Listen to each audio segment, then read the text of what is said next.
Now, there's no question that it is helping some people in our state. No question about it. But let's look at the economic consequences of that bill. We know already that a company that has just come to the state of Arkansas is going to be penalized about $100 million this year. We know that Caterpillar and John Deere, both of whom have an important impact on the economy in Arkansas, collectively are going to have about $250 million in additional taxes. So on the one hand, we're saying thank you for bringing 600 new jobs to our state and investing tens of millions of dollars in our state. And on the other hand, we are hitting them with a $100 million tax bill. That's simply not what we need to be doing at a time that our unemployment rate in this country is hovering around 10%. And in our state, it's hovering around 8%. In fact, in the state of Arkansas, our unemployment rate last month went down by about 900 jobs. But we have the highest unemployment rate we've had in the state of Arkansas in 34 years. Almost 8%. And if you include the structurally unemployed and the underemployed people in our state right now, our unemployment rate is really probably around 12.5% to 13% at a minimum. So we need to have economic policies that do something about that change it. And we can't continue to put additional burdens on the people of our state and of our nation that we simply can't afford, and we're putting right on the backs of our children. We just can't afford to continue doing that. We are driving our country right off of a cliff. Y'all agree with that? Yeah.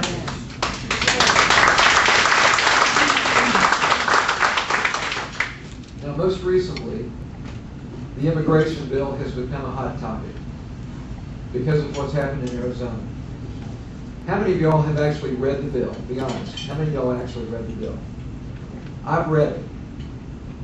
And nowhere in there does it say anything about racial profiling. Nowhere. In fact, it specifically forbids that it happen.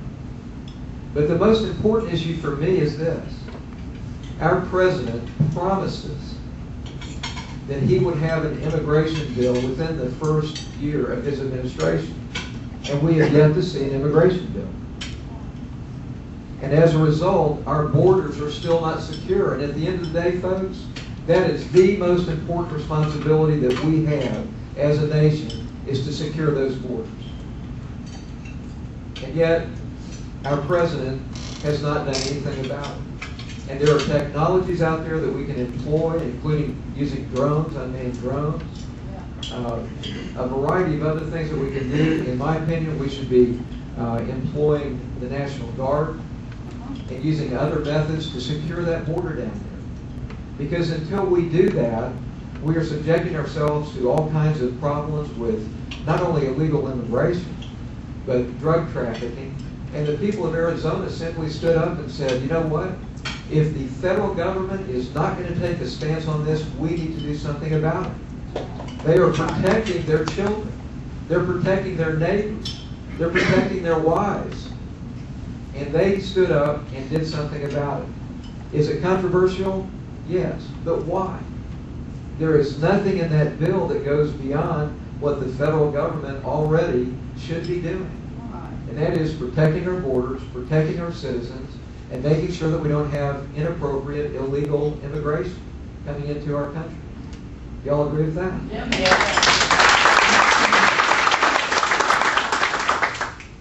So you start looking at those issues and you say, where is our governor on those issues? I had a good meeting with Governor Perry last week. I was fortunate. I was one of only 4 candidates for governor in the country that they asked to come speak to the National Conference Policy Summit in Georgia. And we were talking about that issue specifically, and he was talking about some potential solutions. But I'd like to know where our governor stands on that. I'd like to, somebody said good luck. I'd like to know where he stands. Because again, it's a critical issue that affects not only our industry in this state, but it affects our very well-being. We're at the center of the country. And as a result of that, many of the roads that go through, interstates that go through Arkansas, are the direct supply lines for illegal drugs and illegal immigrants. We simply need to do something about it.